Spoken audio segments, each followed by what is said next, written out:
What's up, guys? Welcome to the In the Galaxy podcast. It's me, Michael G. Ilkison, with my boy Jay Williams. What up, Jay? What's up, man? I'm glad that you got it right after thinking that you were gonna mess it up. But I know, I still spelled the name right. yeah, Uh, Today's show, we're diving into the Issues self-titled album that Jay picked for me.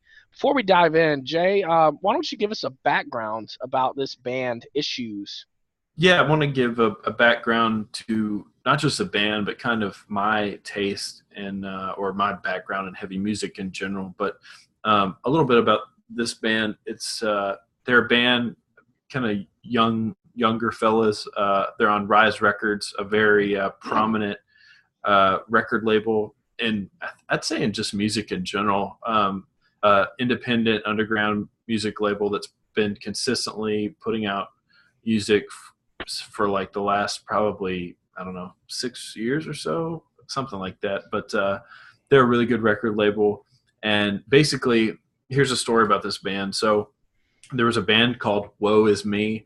They got a lot of hype. They got really big. They put out this one record, and they had basically the screamer and the clean vocalist, the singer in that band, basically got kicked out or left or whatever, and then they Yeah. ended up starting this other band. So that's really the background behind it. They're a heavy band. They have screaming, they have singing, they have really heavy guitars and breakdowns and all that stuff. So my background in heavy music, Michael can attest, I've been a lover of aggressive music for quite a while.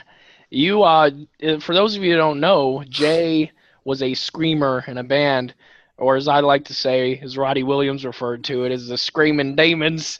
But I mean, Jay is a hell of a singer, and he's got, I think you got a really good, punk slash pop voice as well. I think you're very versatile with that. Thank you. Yeah. Yeah, you're very welcome. Yeah, basically, I've been into heavy music for a really long time.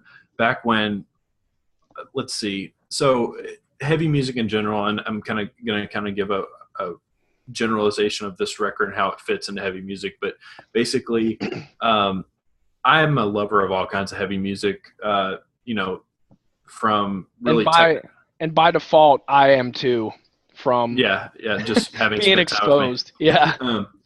I mean, I would say it's probably my number one love genre-wise in music. When I say genre-wise, I mean as a whole, heavy music. And I like really technical heavy music from bands like Dillinger Escape Plan to Between the Buried and Me to really more straightforward heavy Maylene and the Sons of Disaster. I wouldn't consider them a technical metal band, but they're a southern metal band. Mastodon. Mastodon's a very technical metal band. But I like a lot of hardcore bands like Comeback Kid and Bane. I don't know. I like all heavy music, and the heavy music scene and fans of it, they're very particular about what they like. In fact, a lot of people would be pretty annoyed that we were even reviewing this record. But here's the thing. We'll see what Eric Blair has to say. My boy's a metalhead. Yeah, and that's fine. But, here's the thing. Like, I like heavy music in general across the board. I like the way it makes me feel. I like, it gets my blood pumping. But yeah, as Michael said, I was in a metal band in college and even in high school. And, yeah, I've promoted concerts with heavy bands and stuff like that, been on tour with heavy bands. So, yeah, I wanted to do a heavy music record for Michael to review. I wanted to pick one, and I didn't know how it would go for the first time, but I kind of went easy on him. I kind of picked one that was a little bit more accessible than some of the other stuff I could have picked. But Michael, what was your tell me how it was with when was the last time you even listened to heavy music without me being around? Oh my God. Like the last time that I've listened to heavy metal music, I can't even remember. Let me go back a year, 2 years. And you can't really say heavy metal. That's one thing I will say. Okay, You can't say that's heavy metal. different. That's different. Yeah, Yeah, metal different is metal. Heavy metal is different than like hardcore and or metal. metalcore or screamo or post-hardcore, any of that stuff. Yeah. Let's say aggressive music. Let's say, how about that? It was probably in September when I went to a music festival in Sacramento. Oh, really? Um, yeah, I saw Korn live, I saw Okay. Papa Roach live, and I realize I know they're not metal, okay? Well, no, But you can throw them in, and I think they're relative to what we're reviewing today. So, yeah, POD was there. Who's the band that sings Crazy Bitch? I have no idea. Hey, you're a crazy bitch, but you're so good I'm on top of it. I have no Buck Cherry. idea. Buck Yeah, Cherry. that was my next guess. Yeah. Yeah. So I saw them too and saw some metal bands like So hair kind of metal. more in the new metal realm, like the whole new metal thing that was big in like 1999 and Yeah. 2000 2001 era. Yeah, for sure. For sure. Yeah. But I mean, as far as my favorite heavy metal bands, I don't know. I just appreciate it. I think what I like about heavy metal is that it's got this attitude to it. It's got aggression, and it's got technicality. You've got the lead guitar, you've got the different, you've got the breakdowns. Breakdowns sound a lot like a fat rap beat, but Yes, there's they just do. more aggression to it. And I'll get there in my review. But it used to be pretty big into As Lay Dying, if I remember correctly. Oh, I loved As I Lay Dying. Whose Haste the singer just went to Day. jail. Did you know that? Their No, I singer did went to not. jail. Yeah, for he conspired to kill his wife. Oh my God. He got with a hitman who was an undercover cop. Yeah, he's in Oh jail now. wow. So, anyways, sorry. Yeah. So Other. California people for you. Yeah. No kidding. I didn't know they were a California band. Yeah. Dang. Cray Yeah. poupon. All right, so let's get into it. I'm sorry. This is going to be a little bit longer, I'm sure. Sorry about that. No, it's okay. I'll make it kind of fast, or just I'll No, work take my your time. way. Take your time. Okay. All right. Thank you. Thank you. Um. So the song or the CD opens, or the album, sorry, whatever you want to call it in this digital age. Yeah. The first song is "Sad Ghost." Some notes that I made is this is an emo singer that sounds like. Get ready for this, Jay. I think this lead emo singer sounds like the lead singer of Pillar. Wow. I used First, to listen. I used to listen to Pillar back in the day, and I think that's what it reminded me of as soon as I heard the guy's voice. can I interrupt you before you I offend many people? Yeah, you can. Do you do you think at all that the singer had an R&B voice at all? No, Okay. Fair enough. no, not at all. Okay. It just reminded me of a Pillar song, Okay. like that lead singer, just his voice wise. Okay. Um, Continue. yeah, so it had a fat breakdown before the emo singing. What I wrote in my notes is that it's bipolar, metal and emo was what this song reminded me of. I like that they had some church bells in there and some chimes after the metal breakdown. But yeah, so that first song kind of hits a little bit. um, Life of Nine, hard rock slash metal. They do some funky switching in the ears with the headphones that I think is cool. Panning. Yeah, panning left and the right ear. Oh, interesting. I knew panning was a camera technique, but not in the Yeah. audio. Panning is a phrase relative to anything that moves from right to left Or left to right. or left to right. Yeah. Cool. Actually, I might offend some people some more here, but it's what it reminded me of. The third song, Langdon House, it had a Linkin Park feel to it. It was Linkin Park feel heavy, and then it switches to more like emo with a double bass. Like it's got the double bass drum. I wrote that it had a cool distorted guitar solo, fat rap beat. This kind of had a Freak on a Leash feel, like Korn Freak on a Leash to me. Um, One note that I made overall about this album is that if you're like me and you mostly just stick within one genre that you really love, um, I grew up in Kentucky, and what they say about the weather in Kentucky is if you don't like the weather in Kentucky, stick around for 5 minutes because it's gonna change. Yeah. It is like that with this album. If you don't like the genre, stick around for 5 minutes because it's gonna change. and I was just amazed at how it just switched from techno to rock to metal to rap. I mean, just at the drop of a hat, almost any song could be one more than the other. Very comparable to the Bon Iver self-titled album in the sense of how they switch up the genre and tone really fast. It's more like that with each individual song, though. I think that's important in music right now in general, because there's so much music out there. If you're bored, with whatever song you're listening to, even 30 seconds in, man, you could find a million other different songs. You know what I mean? Yeah. I think music needs a sense of diversity in it right now. But yeah, sorry. Yeah, I mean, you kind of need that. Like, it was very interesting for me to listen to because it was like a box of chocolates. I never knew what I was going to get. Yeah. Let me see. Old Dina, I'm just going to go really quick. It's got some scratching, like some wicka wicka wicka where on Old Dina. That was pretty cool. Stingray Affliction. I just liked that because it was straight up metal. It's just like, we're just going to give you a song. It's just metal, just in your face. And I was like, yes, good. Give me that. I'm not too big on like the emo whiny stuff, like Never Use Your Flames. I don't know how I feel about emo and like punk, like whining mixed with like, I'm going to kill you. Da-da-da, da-da-da. I don't know how I feel about mixing those two things. Did you look up any of the lyrics to this album? I did not actually. I was more focused on the instrumentation. Like, I feel like they're very, very talented musically, and no, I will admit they're not. No. No, this genre. I'm sorry. Go ahead. We'll get to But that. like, there's several different genres. I wouldn't put them in any genre. I don't think they fit because they're so different. Talented as musicians. Yes. Is different than talented as songwriters. I'm not even at all addressing lyrics. No, I'm talking about songwriters in terms of composition. In terms of composition. When you say talented musicians, I'm thinking in terms of your playing ability, your actual playing ability.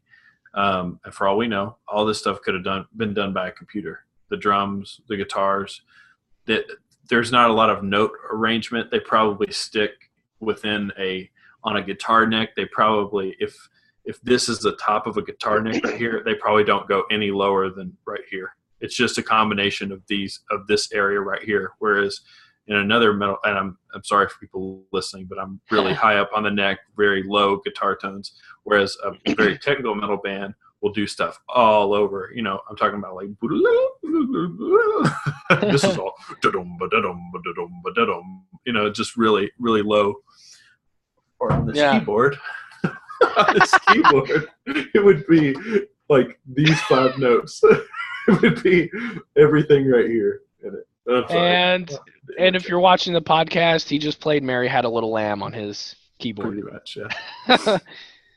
I'm sorry. I just hijacked. You just hijacked my review. I'm sorry.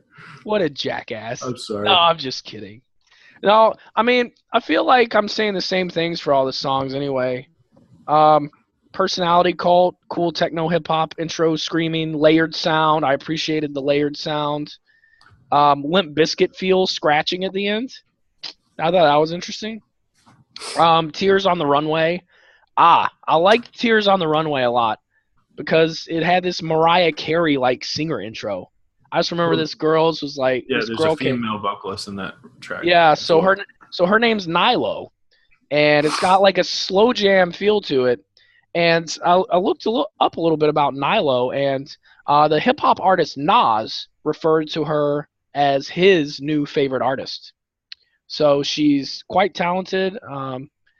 Lives in the Los Angeles area now. It's cool that she wound up on this record. Yeah, I mean, I feel like what I respect most about this record is you never know what's going to come next. Yeah. Like, you just don't know what's going to happen. The next song, The Settlement, it's got a Rob Zombie feel to it, I thought. Like, very much a Rob Zombie feel mixed with a DJ Lethal from Limp Bizkit / House of Pain, whatever you want to call that there. I thought that was pretty cool. Had a good breakdown. The song "Disappear," emo feel intro, and then it transitioned into metal screaming. It had an emo type chorus, and what I liked about this, it's the last song on the record, is it had a choir in it that went a Mhm. cappella at the end. Yeah. The choir just went. I didn't need you. You now. That's how that chorus goes. Just read the lyrics from the page. Yeah. No, I liked it. I like your voice. You don't like my rapping Thanks. voice as much as I like your singing I voice. don't mind a rapping voice as long as you don't sing. That's the point. I wasn't singing. Drake, I was What rapping. sing? I swear. Man, Okay. yeah, I like Jay's my rap producer, by the way. He lets me know what sounds Yeah. good and what doesn't to him. Just go smooth. Just go smooth on that line. You're going too hard. You're tacking too hard. Yeah, man, you want that line to be da da da da da da da da da, and then you want to hit this one hard. And what's so funny is that he knows exactly the words that I wrote for that, Yeah. and that's why we're laughing right now. Da da 18 to da. 80. 18 to 80. Right. To be continued. We'll have to tell him about our little. Well, we'll mention that project later. We got a special cool project that we might try later on. Into the review. Felt like it's very busy. It's a very busy album. I thought they did a good job with the song order, like picking the songs. Yeah. I wrote that they're very talented as far as in the different genres of music that they do. They didn't do any genre badly, I felt, even though they went to several different ones. Hard to focus on lyrics because of so much going on musically. How many times did you listen to the record? Just one time. Okay. I will say on that note, it's one of those records that you should listen to again. I went back and listened to the first song again, and it was just completely different. So Yeah. it's definitely one that's worth a listen. Again. So go ahead and listen through it twice. It's not quite neighborhood level for me. It's not quite 1975 level to me. I didn't know what grade to give this as far as for me. This isn't my favorite genre. Like I don't like the. I mean, it's not that I dislike this genre. It's just not like the first thing that I'm gonna pick to listen to. So with that said, I judge them on their musicality, how they play, how they compose. Do I think they're talented? Do I think people would enjoy what they're doing? So final grade, I gave them a solid B. Wow, that's pretty generous. I think it's generous. Yeah. Yeah, cool. Good. I appreciate you listening to it. I was anxious to see how a heavy music record would come across, but yeah, cool. Yeah, man, it was very different. I think they got a B, I would just give them a solid C, but it's not my genre, so I felt like they did a good job at what they were doing as artists. So Definitely. hey, I'll give them a B, man. It's some good stuff. Thank you. Yeah, no problem. Yeah, so I guess I'll get into my review a little bit. So basically, one thing about this band, and I think the reason why people would give them a lot of stick is because metal and heavy music in general, it's very tribalistic in terms of what subgenre that you like. Your metal, you have your metalheads, your hardcore kids, your kind of your people that are into the more type of screamo type of atmosphere. But really what we've found in the last probably 3 or 4 years, maybe going back a little bit further with a few niche bands, but what we're seeing is a lot of people that are our age, they grew up listening to heavy music kind of in the same type of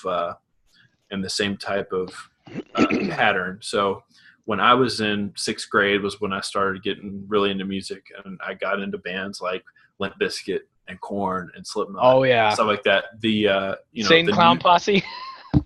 No, I was never an Insane Clown Posse fan. That shit was fucking terrible. But tell us how you really feel. Letters from juggalos everywhere, but that's okay.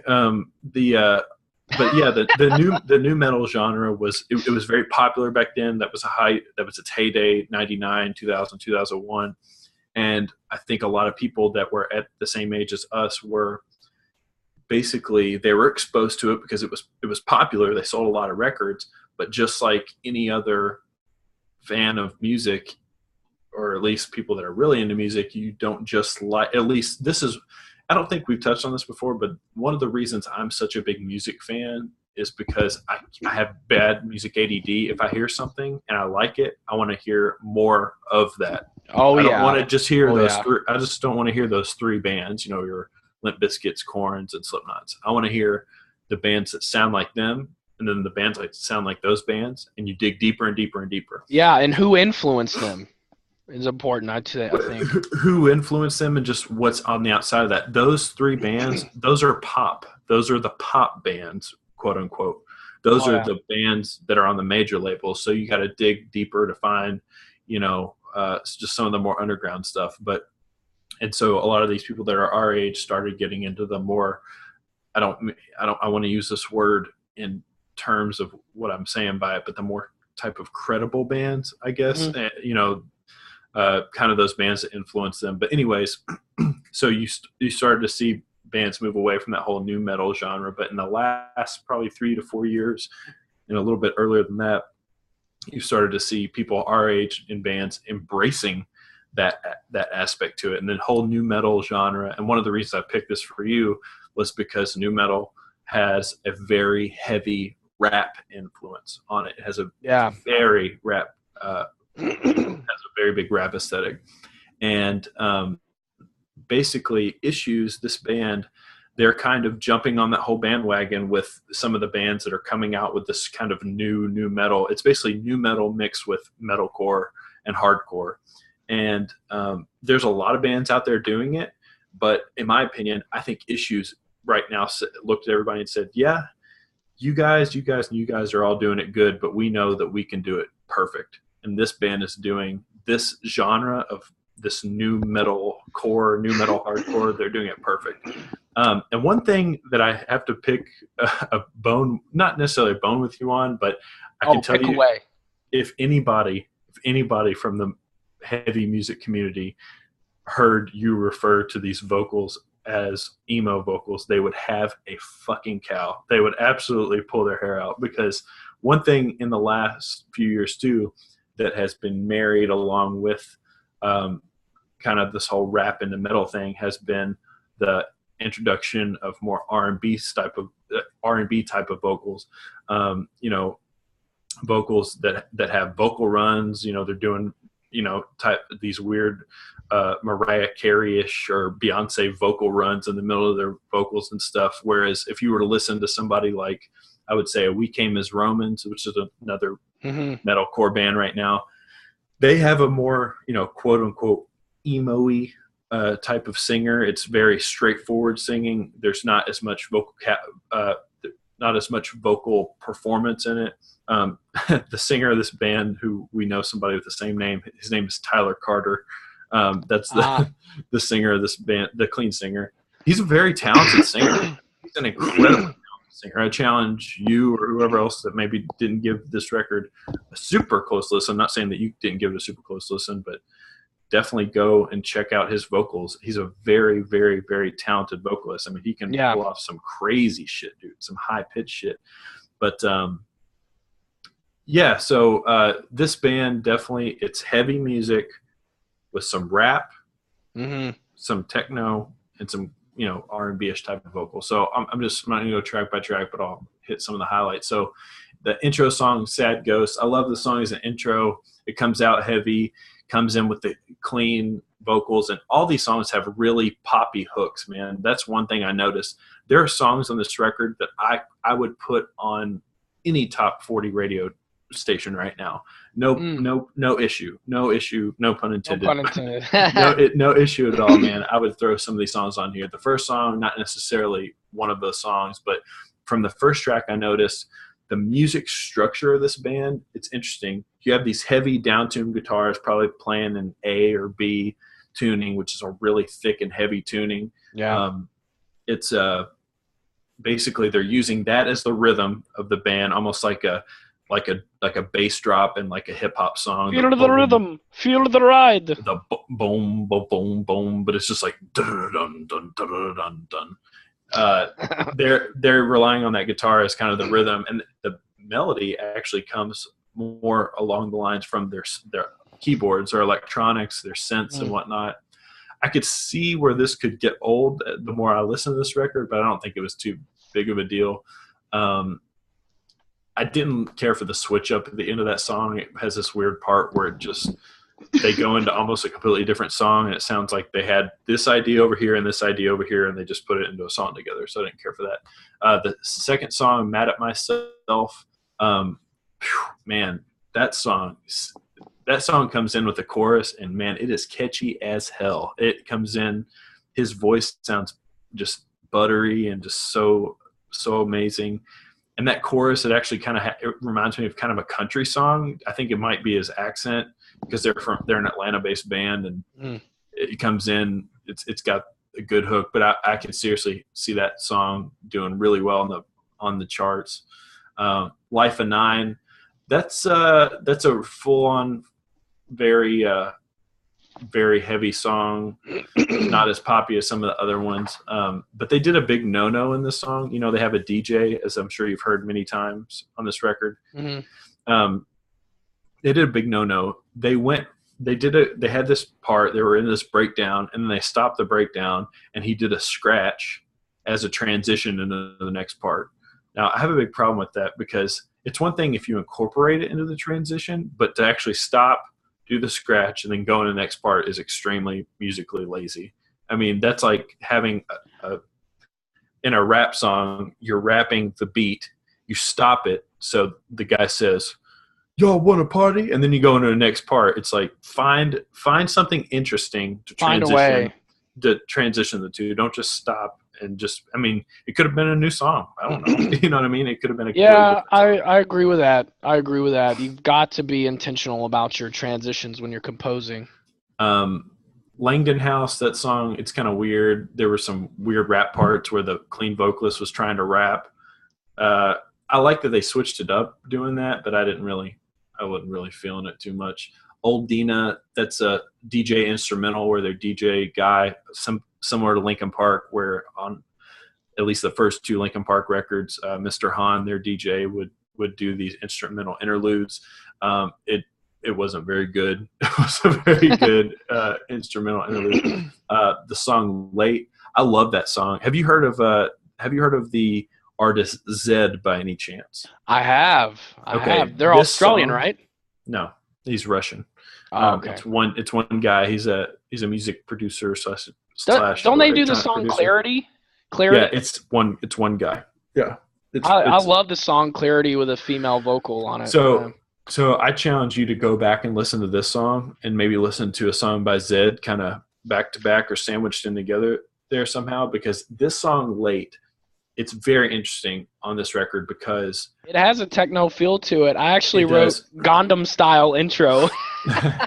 Well, what's different about this song is the electronics are used in most other songs as an accent. You know, it's used as an accent, whereas the electronics in this song is the bass, not the bass, but the actual, the foundation for the entire song. And there's some really good, there's some sweeping synth filters in there, and it's really neat. And there's some glitched vocals like you would see in a lot of dance music right now. For the record, I gave this was my favorite song on the album. Is "Late." It's my favorite song. I don't know if it's my favorite song, but it's definitely the one that I got really excited about, because I'm like, man, I could see this blend.